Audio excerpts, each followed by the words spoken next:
this is what's crazy about this one. So, evidently they're out of Colorado, yeah? Yeah, that's where they're located. However, where the juice comes from is a little town you might have heard of called Lawrenceburg, Indiana. Yep, contract distilled MGP. Which is similar to Smokeye because they have contract distilled MGP, or the company formerly known as MGP, Ross and Squid or whatever. Who cares?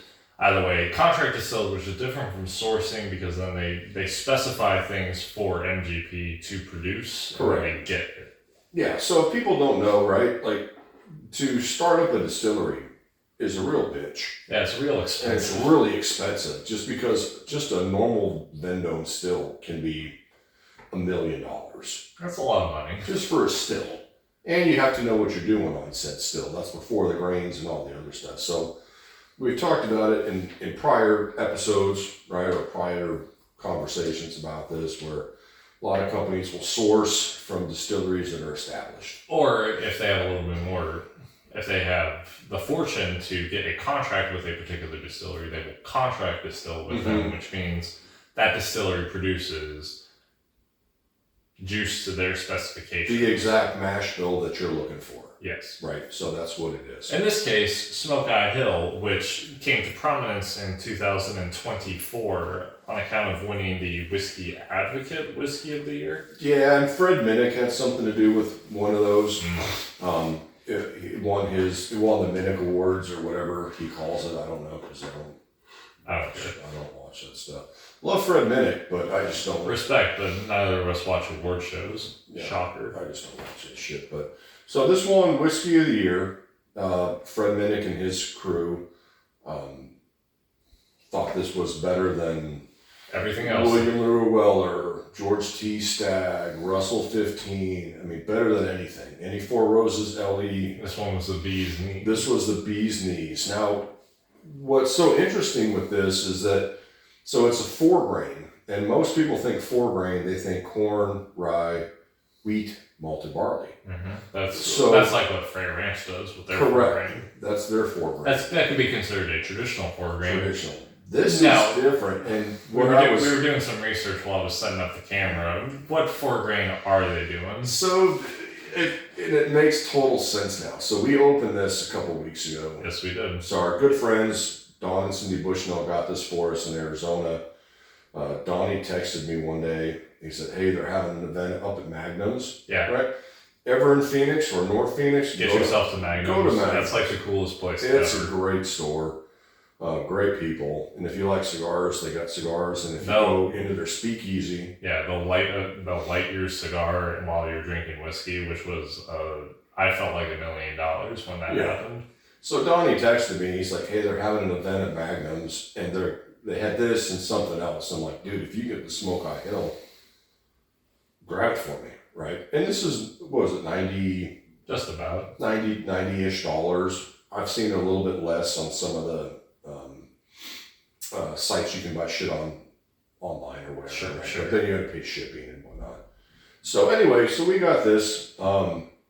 So when I was looking at it, so we talked about the normal 4-grain. What they did is their claim to fame is blue corn. Yeah. Right. What is blue corn? So it's a type of heirloom corn. So you've got your yellow corn, right? Your yellow dent corn. And the reason why yellow dent is most often used is because it's the sweetest. It's super sweet. Use it it's the same kind of corn you eat when you buy fresh corn in the fall. Yeah, or you have corn on the cob. Yeah. It's super sweet and it's awesome, right? So you have yellow dent corn. You've got different like red corns, blue corns. If you've ever been to a Mexican restaurant, they've got like blue tortillas. Yeah. That's the blue corn. So there's orange corn. There's different heirloom varietals. And specifically, the blue heirloom is Smokeye Hill's claim to fame. That's what they claim. That's their claim to fame. But then when I was reading that earlier, I'm like, you sons of bitches. What they do? It's a 4-grain. Yeah. But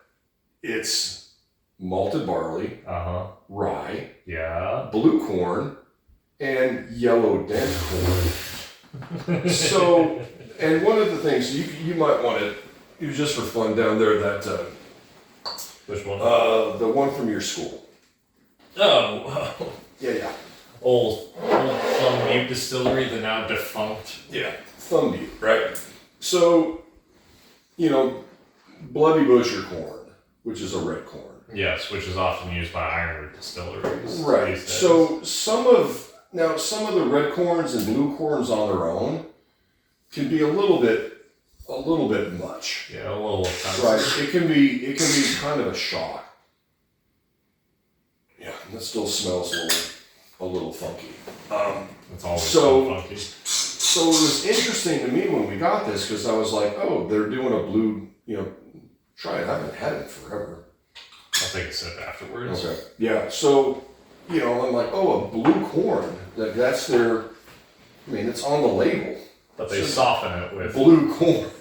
Blue corn. It's a 5-year aged whiskey in Colorado, and it's a blend of yellow dent corn, which is what pretty much all bourbon is made out of. A little. I don't know the percentages. No, they don't advertise the percentages. Like how much blue corn, but the fact that they buffered it with all that yellow dent corn. And also, they took the trouble out of the 4-grain process because the 4-grain is traditionally very difficult to make because malted barley and rye and wheat. Rye and wheat, yeah, right. They don't play well together. Those two do not get along. No.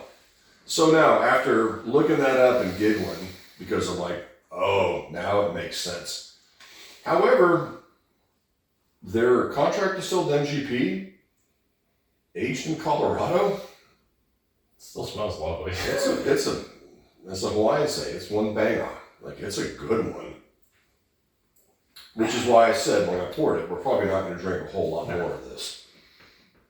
Because I think when we opened it, and I second it even now, I mean, on the nose, it's like a 10.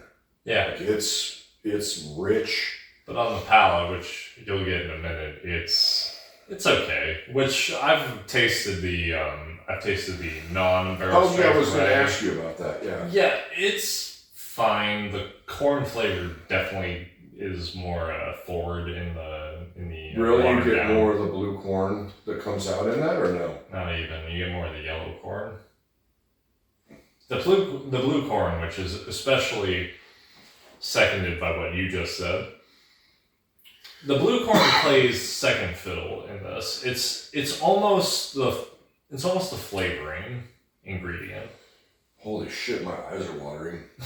Wow, I forgot that's 137. Which once again is why we're not going to drink a lot of it. No, sir. 134. Wow. Spicy, proofy. Holy shit. Wow. I was not ready for that. Take a little too I didn't even have a sip. I just wasn't ready. But I'll tell you what. For the proof, it's very, very good. And I'll argue this point. Talk to me. If you're going to pay, we looked it up the other day, $800 to $6,000 for a George C. Stagg. Yeah. Based on the year. And you can find this around $100. This is much more reasonable. It's a no-brainer. To me, it's a no-brainer. Like, that's actually, I'm going to get back into it just because This is significantly better than the proofed down option. I would imagine, yeah. The proofed down option, it was fine, but it didn't. I'm not inclined to sing its praises. Yeah. I was going to buy one today, but I think they were $60. Yeah. I didn't want to spend $60 just to say, oh, this doesn't taste very good. However, the barrel proof, and we just looked it up, you can still find this online. Mm-hmm. Like, you can. Funny enough, in spite of winning Whiskey of the Year last year, this Smokeye Hill still is pretty not so popular. Well, just unknown. It's a little more niche. Man, that's proof is through the roof. The spice is high. Just tons of dark brown sugar and dark caramels. Not a ton of fruit, but it's definitely more I wonder if that's because of the preponderance of corn in the mash bill. Nah, I don't know. I don't know where they're getting the dark. But you know what? We've talked about this before with the like whiskeys that come out of Colorado. Yeah. There's something about that climate. You know, the colds in the winter and the hot summer days. There's something about that climate because Colorado. I was trying to think who else we have from Colorado. That McCarthy's isn't, is it? It may be. No, I think it is. The 291 that we have up there. That's from Colorado, but Is you know, Tin Cup's out of Colorado. So Colorado, that something about that, you know. Colorado really may be the next frontier as far as whiskey is concerned, because as far as a low proof offering, you can't do much better than Tin Cup. No, Tin Cup's awesome. Just grab that real quick. Grab that 291 up there. It is. Yeah, that's super good. And that's a Colorado distillery, right? Yes, it is. Yeah, Colorado whiskey. Aspen Stave finished. I don't even know what that means. Oh, they stick a bunch of stickers on here to let you know that it's good. Anyway, yeah, stuff coming out of Colorado's. I think Leopold, we have down there. Oh, yeah, I think they're out yeah. of Colorado. Stranahan's, the single malts are out of Colorado. Point being, this Smokeye Hill is quite good, even if they went through quite a bit of hoops and chicanery to produce that product. Well, I mean, the fact that they, you know, contract distill for MGB, I'm like, good for them. But look, just looking right now, I mean, they have a barrel proof rye, that's cool. But I mean, you get it for, you know, flask fine wine, I don't know, but it's $100. Love Scotch, that's that's $75.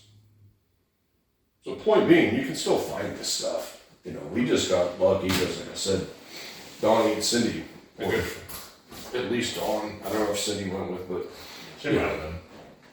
you know, he was able to get it. But, you know, I guess the point being, if you've ever hunted for BTAC or a lot of those hard to find limited releases, the LEs, right? This, I think, is up there with it.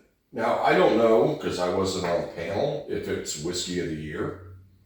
I don't know. I'm going to hedge my bets and say probably not.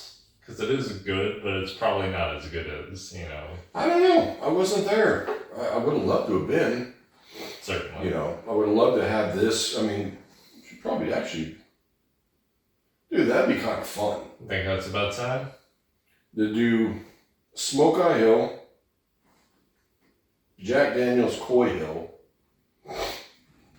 and either a Stag Junior or E.H. Taylor Barrel Proof, I think. The BTAC Showdown?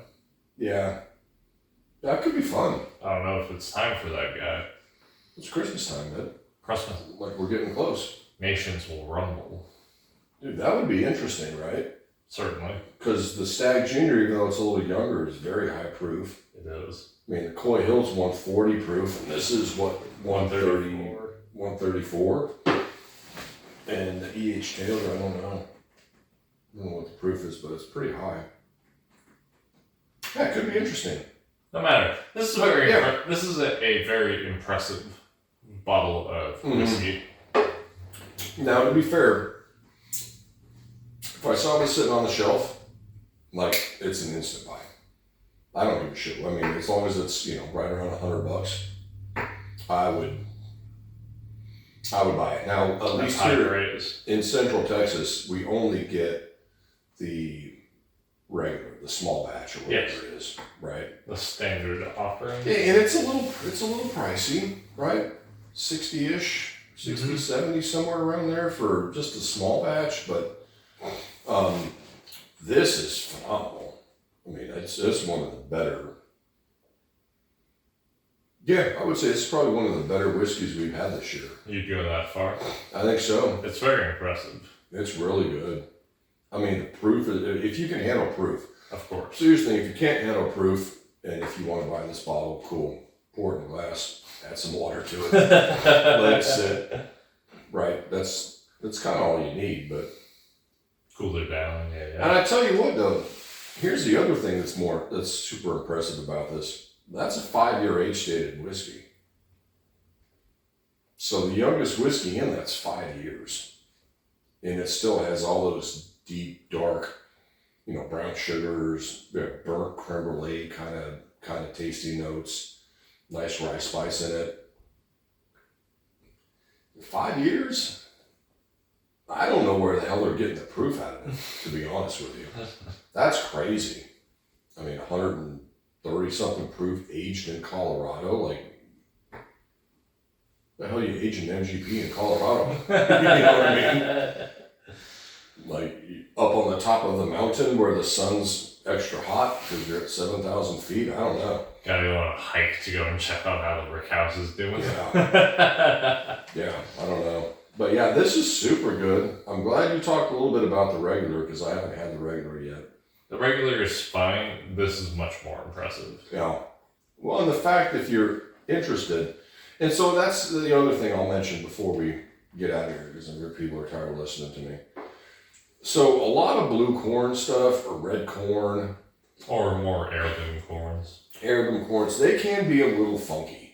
Yeah, they can taste more like the husk than they do. Yeah, it's definitely a little weird. So if you see this and you're like, it says blue corn, just know there's blue corn in there, but unless they're real big crazy guys, right? Yeah, they're gonna ease into it.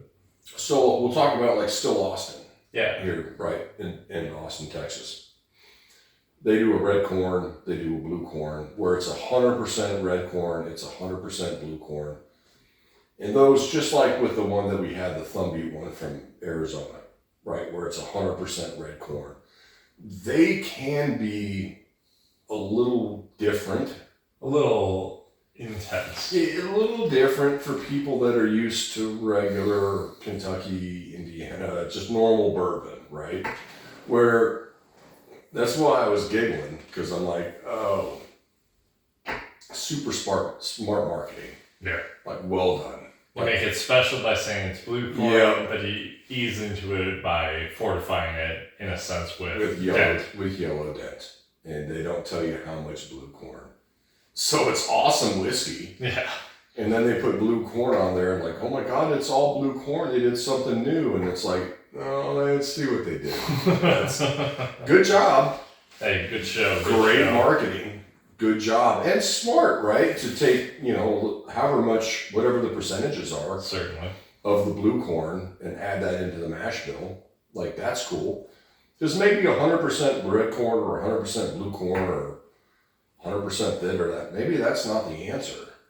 Maybe it's take your original recipe and just add some, flavoring bits in there. It's a little bit like using ghost chili in any sort of recipe. You only want to use a little bit of it because if you use a lot of it, it's in my coleslaw. Yeah, it ends up overpowering the recipe and you're crying by the end of it. And where's the fun? Yeah, and with whiskey, if you use too much of these weird not weird, but if you use too much of these, weird is fair because it is a corns. It is a weird taste. It's just a different taste, and if that's all you drink, then after a while, then you get used to it and you love it, right? But if you're new to it, could be too much too fast. Like, ooh, that doesn't work for me, right? Where I think something like this, if you can handle the proof, I mean, if I didn't own a bottle, I'd probably go online after tasting this. I'd probably go buy one right now. That's high praise. Yeah, it's really good. And evidently it was Whiskey of the Year last year, and we're doing it at the end of 2025 because it was actually purchased, I think, like January or February. Really? Yeah. 2025. And then Don and Cindy just forgot they bought it for us. Well, we'll call it a potential number one banger. Yeah, number one banger from 2024. I get it. I get why. Super good.